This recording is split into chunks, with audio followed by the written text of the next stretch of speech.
After all the discussion in the previous videos about the various controls that are available in ASP.NET, in this next two videos, we're going to talk about user controls.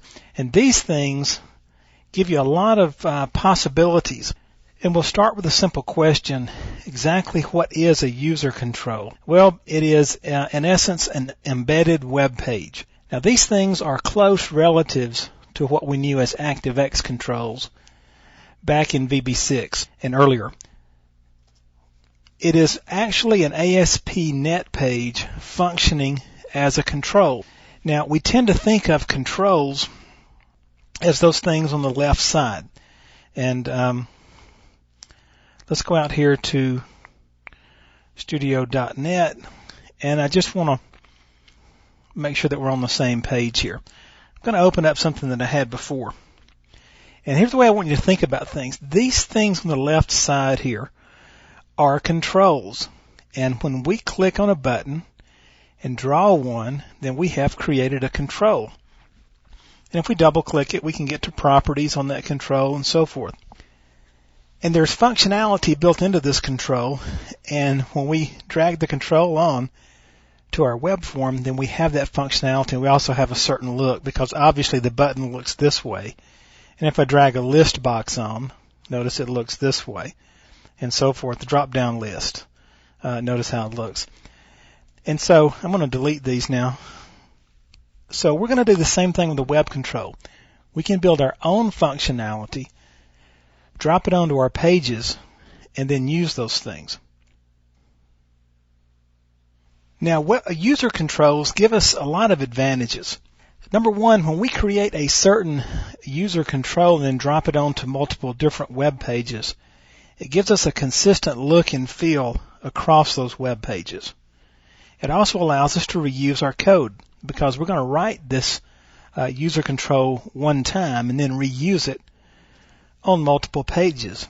Then we can also easily change the look and feel of our website by simply changing the aspects of our user control. And then every page that has this user control included will pick up that change immediately. Now, you'll usually see these things used for headers. If we want to see a certain header at the top of every one of our web pages, we'll use user controls to build that. We'll build it once, drop that same user control on multiple pages, and then have that same look and functionality. Now, this ties in with the usability studies, and there's a lot of them out there now that tell us without a doubt that users tend to stay on websites longer when from page to page to page there is a commonality or a familiarity. If users go to a new page on the website and it's drastically different in style or flow or color, especially if it's an e-commerce page, they tend to become uncomfortable and not go through with the purchasing process. So the consistency and the feel of a web application is very important. We also use these for footers for exactly the same reason, and some people use them for navigation. Now, a user control becomes a web page with an ASCX extension. And we'll create a user control much like we create a normal web page.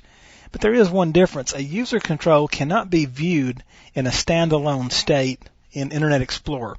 In other words, we can't call a user control up in a browser by itself.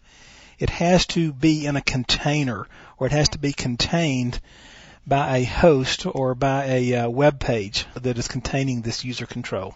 Now, for that reason, a user control most of the time will not have a head, a body, or a form. These usually come from the control page that we're dropping the control into. Now, you may see them out there that have them, but technically, according to Microsoft, they shouldn't be built that way. Now, each user control has a code behind page. And in the next video, I'm going to actually build one of these things, drop it in a page, and let you see how it looks. And you'll see what I'm talking about here. And this is really cool the way you get this flexibility, because if you'll think about it, the page that I have has page events and all the different programmatic capabilities. But then my user code, user control, has the same code behind it. And so I can have another level of functionality and interactivity.